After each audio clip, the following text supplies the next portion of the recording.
Bill to the House. Kia ora tātou. Madam Speaker.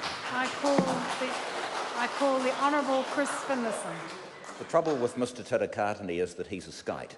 And I'm not going to go through all the hapu, but I am going to welcome the various representatives of Tūwharetoa here today and thank them for coming to this third reading speech.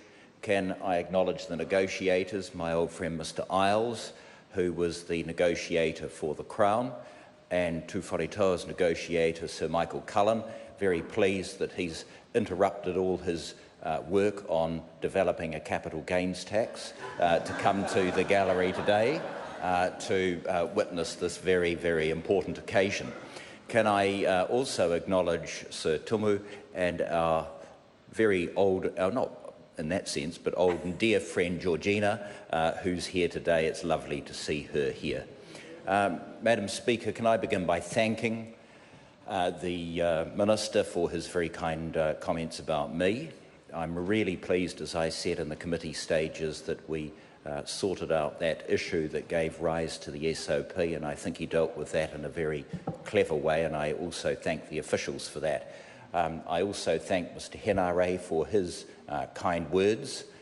Frankly, I don't deserve any kind words from Mr Henare because I've been in the media this week saying he's the person who needs to go back to Ngāpuhi to take leadership because he's probably the only person who could do it, and anyone who says that about anyone in Ngāpuhi deserves undying contempt. But thank you very much for what you said. Madam Speaker, this is my second to last speech in this House, my final speech on a no, it's too late, Ruth, I'm off. And so there are some comments that I want to make, and I'm sure you're going to give me a great deal of latitude. The first is on overlapping claims. Tūwharetoa is in many respects sort of like the Poland of Maoridom. It's surrounded by other large and strong iwi, and dealing with overlapping claims has been a hugely important matter, and I want to congratulate the iwi for the way in which it's dealt with overlapping claims negotiations, bearing in mind that they've had some wonderful people to deal with. Vanessa Eparaima and the team from Ngāti Raukawa are always great to deal with. Tifa Bell from Ngāti Maniapoto, always very generous in spirit when it came to overlapping claims, and of course Ngāti Rangi, Ngāti Tūwharetoa ki Kawerau, Mokai Pātia, who are yet to get into negotiations, although that can't be far off, but really congratulate everyone for the way in which these very difficult issues have been dealt with in this negotiation.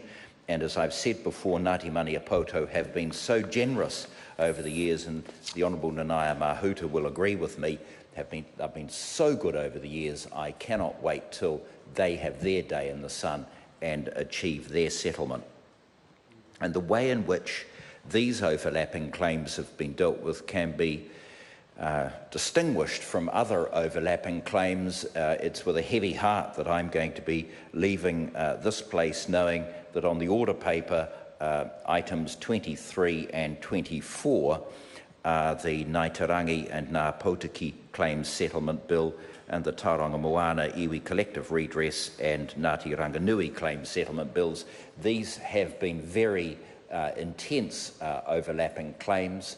Of course, Hauraki went to the tribunal to demand a seat on the Tauranga Moana body, and we followed the findings of the tribunal, and now the other side are off to the tribunal to have a go at the Crown as a result of the actions of Mr Little in signing an agreement. So it's very hard to win in the tribunal, but the fact of the matter is these overlapping claims can be very, very difficult, and I do say to Ngāti Tūwharetoa and its neighbours how very, very well they have dealt with this issue.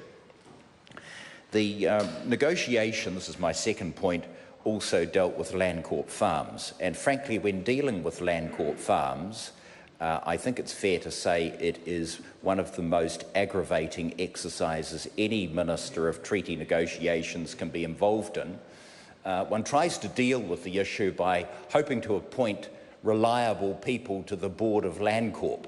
But as I've said to people before, it's like the old mafia slogan: you can buy someone, but how long do they stay bought? And in the case of people who are appointed to the board of Landcorp, it's about 2 minutes, and then they sort of believe all the Landcorp rhetoric that this is a splendid SOE that has tremendous returns for the Crown, when it's all garbage. Of course they don't. The best thing that could be done with Landcorp Farms is that all the... Can we come back to that? No, this is my second to last speech, and I'm going to get it out before I go. The best thing we could do with Landcorp is flog off all the farms to the iwi. And Mr Jones, I'm sure, agrees with every sentiment there, and I hope he will lead the charge in that regard, because this negotiation was no different from, for example, Ngāti Kahungunu ki Wairarapa.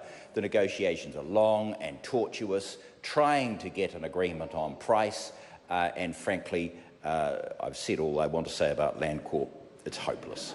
The third point I want to make concerns sections 184 and 185 of the legislation.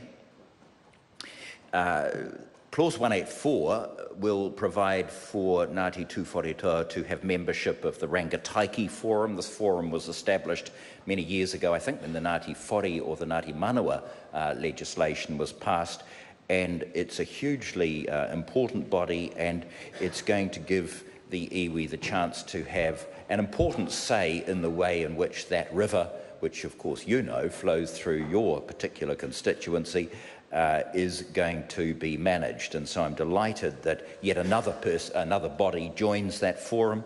And importantly, clause 185, which deals with the Hawke's Bay Regional Planning Committee. Ngāti Tūwharetoa are ubiquitous, they're everywhere, and they also are members of this body. This was the body devised by Dame Fran Wild for the Hawke's Bay, and of course Ngāti Tūwharetoa have an important role to play on that, and I wish them well. But having iwi involved in the clean-up of our iconic rivers is extremely important, and they have a massive contribution to make.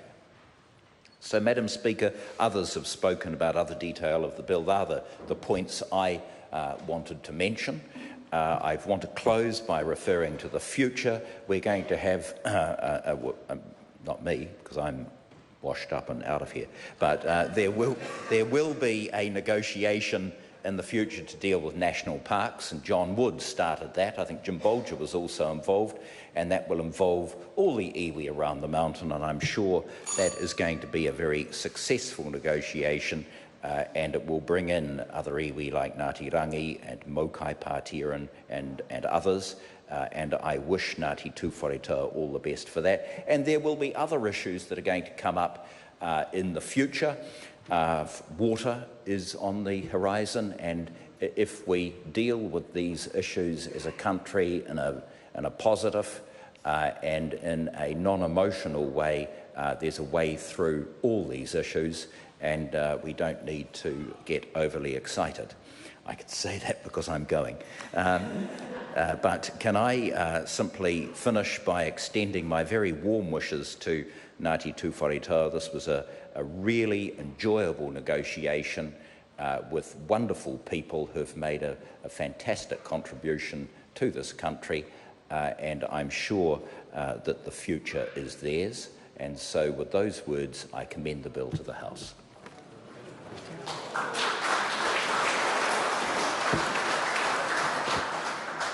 Madam Speaker, I call the Honourable Shane Jones. I te tuatahi.